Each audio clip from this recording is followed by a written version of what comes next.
Unlike many other MMORPGs, RuneScape doesn't follow a single linear story. Instead, the world of Gielinor is shaped by a multitude of quests, events, and storylines that intersect in various ways, giving players the freedom to engage with the game's lore at their own pace. Over the years, RuneScape has developed an expansive and deep history, filled with gods, ancient powers, political intrigue, and world-changing events. Welcome to Save Point. On this channel, you'll find relaxing video game history, lore, lists, and other fun topics. And if you're new here, make sure you subscribe. And by the end of the video, if it earned your like, make sure you leave a like too. With that said, let's dive into some RuneScape lore. The world of Gielinor in RuneScape is a rich and intricately designed fantasy universe, vast in both its geographical diversity and the depth of its lore. Unlike many MMORPGs, RuneScape offers a non-linear narrative that allows players to engage with the game's history, myths, and stories at their own pace. Over the years, this world has evolved through numerous updates and expansions, with each new chapter introducing layers of complexity to its culture, politics, and divine power struggles. Before we dive deeper into the specific events and key storylines of RuneScape, it's essential to understand the foundational elements that make Gielinor one of the most unique MMORPG settings in gaming history. The origin of Gielinor begins with the god Guthix, one of the most pivotal figures in RuneScape's lore. Guthix was a transcendental deity who stumbled upon the realm of Gielinor during his travels across the multiverse. He found this world to be a pristine and untouched paradise, a perfect canvas for his vision of balance. Guthix, often referred to as the god of balance, had witnessed the destructive power of other gods in the universe and sought to create a world free from their influence. To bring life to this world, Guthix called upon various races from across the universe, including humans,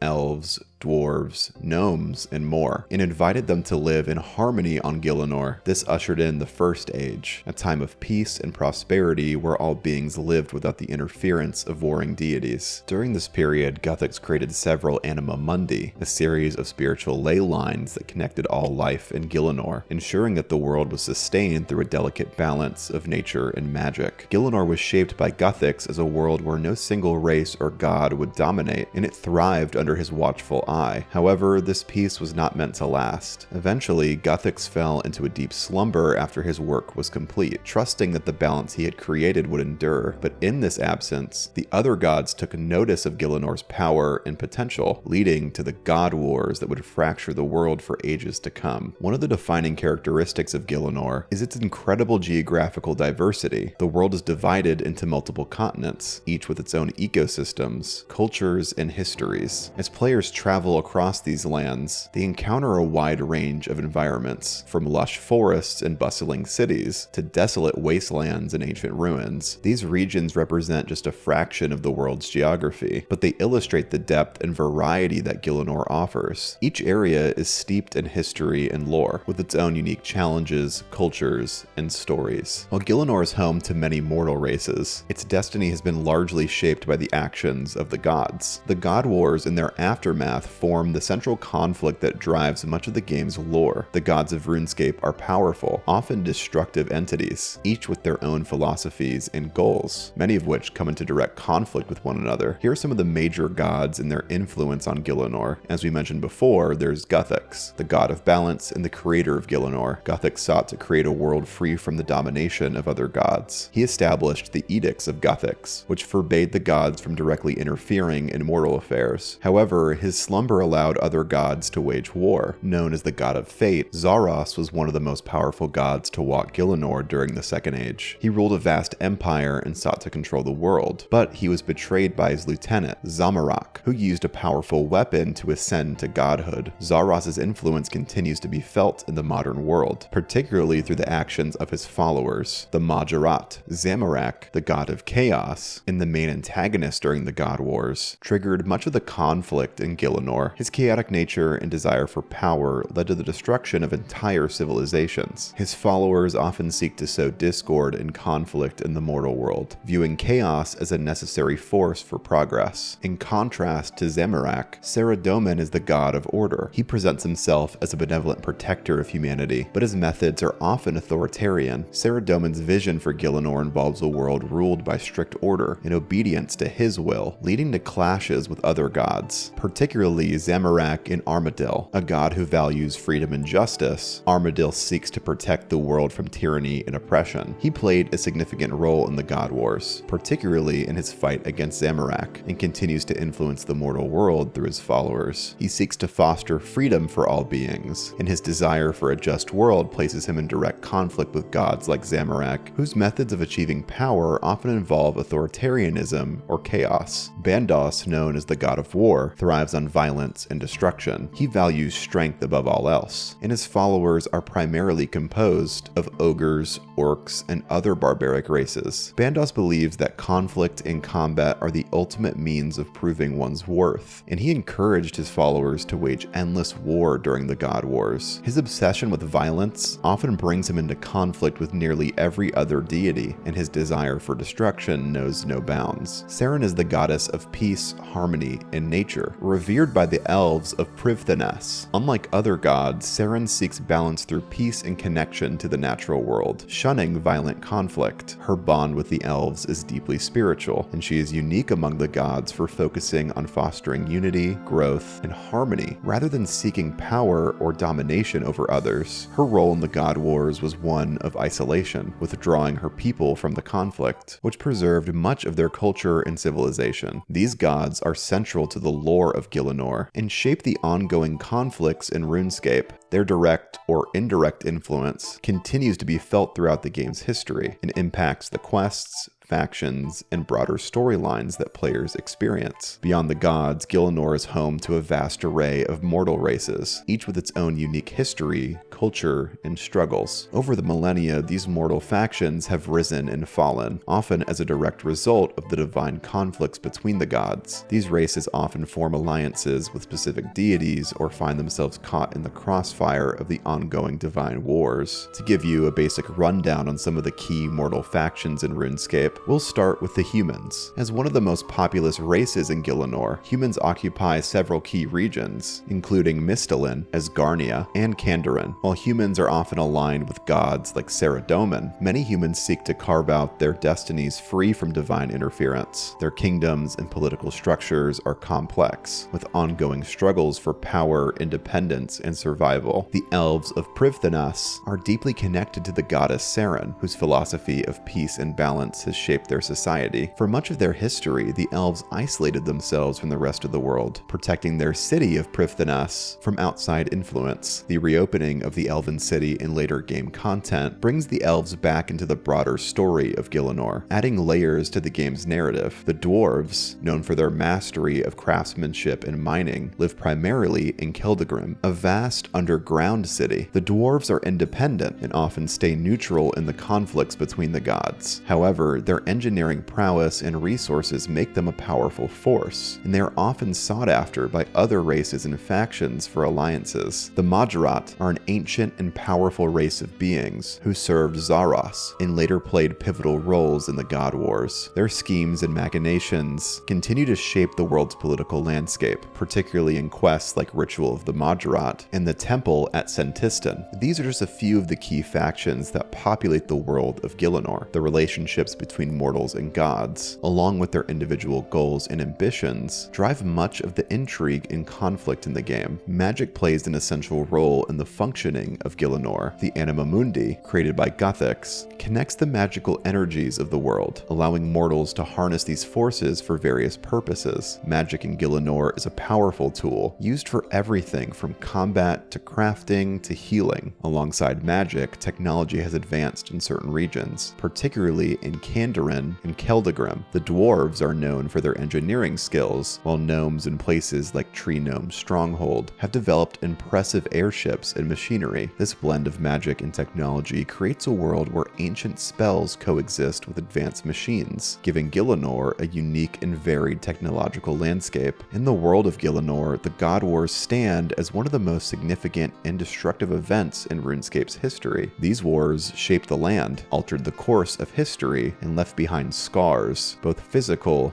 and cultural, that players encounter throughout their journey in the game. Though initially instigated by gods vying for control over the realm, the God Wars went far beyond divine battles, pulling mortals, civilizations, and even entire regions into chaos, while the premise of the first chapter established the peaceful origins of Gielinor and its creation by Guthix. The God Wars introduce a sharp contrast, a period where this divine balance was shattered. We'll now explore the Second Age through to the Third Age, detailing the rise of powerful empires, the betrayal of gods, and the eventual apocalyptic conflicts that tore Gielinor apart. The Second Age of Gielinor marks a period of relative calm, though it is one built on the ambitions of the god Zaros. Zaros is a mysterious and enigmatic deity, often referred to as the god of fate. Unlike other gods who focused on specific ideals like chaos or order, Zaros was a neutral force, focusing on expanding his empire across the land. His influence began during the Second Age, where he established an empire that spanned much of Gielinor. Zaros' empire was vast and powerful, rivaling those of other gods. He surrounded himself with loyal and powerful followers, including the ancient and malevolent race known as the Mahjarrat. The Mahjarrat were instrumental in expanding Zaros' dominion, acting as both advisors and generals in his campaigns of conquest. However, it was also one of Zaros' most trusted Mahjarrat, Zamorak, who would eventually betray him, setting into motion the events that would lead to the God Wars. The betrayal of Zaros by Zamorak is one of the most pivotal moments in the history of Gielinor. Zamorak, originally a general under Zaros, was ambitious and sought power for himself. He conspired with other followers and allies to overthrow Zaros, culminating in a dramatic confrontation. During this confrontation, Zamorak wielded the powerful staff of Armadil, a relic with immense power, to strike down Zaros. As Zaros fell, the god's power was transferred into Zamorak, transforming him into a god. Zaros' downfall was sudden and catastrophic. His empire, once the largest in Gielinor, collapsed into chaos. Zaros himself did not die in the traditional sense, but was banished from Gielinor, his form broken and scattered across the universe. This event set the stage for Zamorak to ascend as a new god and eventually trigger the God Wars. Zamorak's ascension was not without consequences. Though he had gained immense power, he also unleashed turmoil across Gielinor. Zaros' former territories were thrown into disarray, and the once great empire fell apart, with many of its followers becoming scattered or aligning with new powers. Additionally, Zaros' loyal Mahjarrat were divided, with some remaining loyal to their fallen master, and others choosing to follow the newly ascended Zamorak. Following Zamorak's betrayal, Gielinor descended into a period of widespread warfare and conflict that would be known as the God Wars. Several gods who had been largely content to observe or manipulate events from behind the scenes began to take more direct action in shaping the fate of the world. The God Wars were essentially a power struggle, with each god attempting to claim Gielinor for their own. Some of the main players in the God Wars were Zamorak, the newly ascended god of chaos, Saradomin, the god of order, Armadil, the god of justice, Bandos, the god of war, and Zaros. Though absent in physical form, he continued to influence the world through his followers and artifacts, and he may return later in the story. The God Wars raged for centuries, with entire civilizations rising and falling in the process. The scale of destruction was immense, with once thriving cities laid to waste, and entire regions ravaged by the endless conflict between divine powers. Unlike mortal wars, where victory often meant peace, the God Wars saw no end in sight, as the gods were immortal and their goals irreconcilable. One of the hallmarks of the God Wars was the rise of divine factions, groups of mortals who aligned themselves with specific gods in exchange for protection, power, or guidance. These factions were instrumental in shaping the conflict, as the gods used them as proxies to wage war on each other. For mortals, joining a divine faction was often a matter of survival, as the gods' influence extended to every corner of Gielinor. The Saradominists and the Zamorakians were among the most prominent factions, each representing their respective gods' ideals of order and chaos. Bandosian forces, composed mainly of brutish races like goblins, ogres, and orcs, fought with little regard for strategy or diplomacy, reveling in destruction for its own sake. Meanwhile, Armadil's followers, who included Aviensi, a bird-like race, fought to preserve justice and liberty against the overwhelming forces of war and tyranny. These factions were often at odds with each other, leading to constant skirmishes, alliances, and betrayals. As the God Wars progressed, certain regions of Gielinor became battlegrounds for these conflicts, with mortals forced to fight for survival amid the chaos chaos of divine warfare. One of the lasting legacies of the God Wars is the God Wars Dungeon, a site that still exists in RuneScape today. Located in the frozen north of Gielinor, the God Wars Dungeon is a testament to the sheer destruction caused by the divine conflict. Here, armies of followers from various gods continue to battle for supremacy, locked in an internal struggle that reflects the wider God Wars. Within the God Wars Dungeon, players can encounter powerful generals and minions who once fought under the banners